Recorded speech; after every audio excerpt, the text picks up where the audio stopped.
One of the best days of the whole year is the Sunday right before Christmas. Today, it's the day when all of the waiting is coming to an end.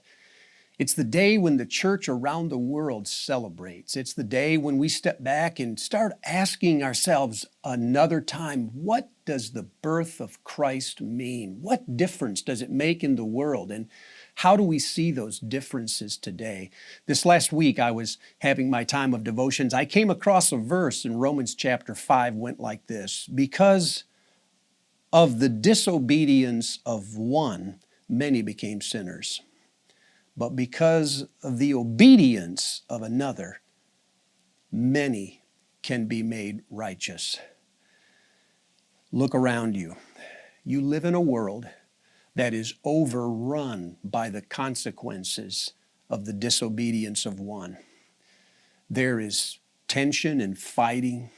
There is violence, there's grief, and there's sorrow, there's loneliness, heartache. All of these things are happening at Christmas because of the disobedience of one. But there is also in this world the rise, slow and steady, of another power, the obedience of another. And God is using the obedience of another, the people who follow Christ, me and you, to undo the disobedience of one. If you think of yourself as living in a world between those two superpowers, and you think of yourself as participating every day in one or the other, it brings into focus the thing that God has called you to do in your work. Sometimes to obey God means to surrender our status, privilege, freedom, authority, riches, and reputation, to become, in other words, what we are not, so other people can become what they are not. Not because we're told to do this, but because it is our very nature.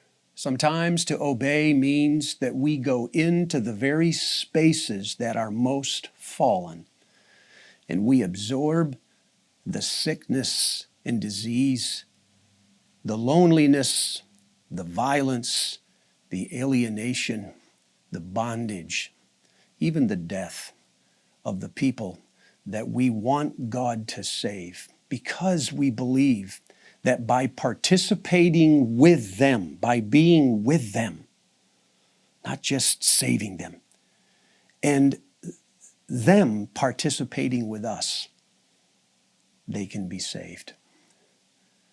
This week, as you go to work, you'll be surrounded every day by examples of the disobedience of one. When you look at it, Tuesday morning, Thursday morning, in the places where you work, ask yourself, what of Christ do you want them to see? What part of His obedience, of His humility and self-forgetfulness do you want those people at work to see? And what would you need to do for them to see it? Every week we think about you, we pray about you, I talk to others about you, and I hope that these brief conversations that we have in some way empower you to do the very thing I've just challenged you to do now. Humble yourself.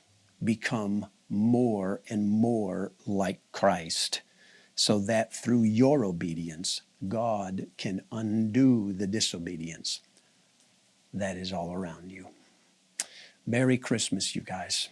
May God rest upon your families and your businesses, your teams, your organizations this year in a new and powerful way.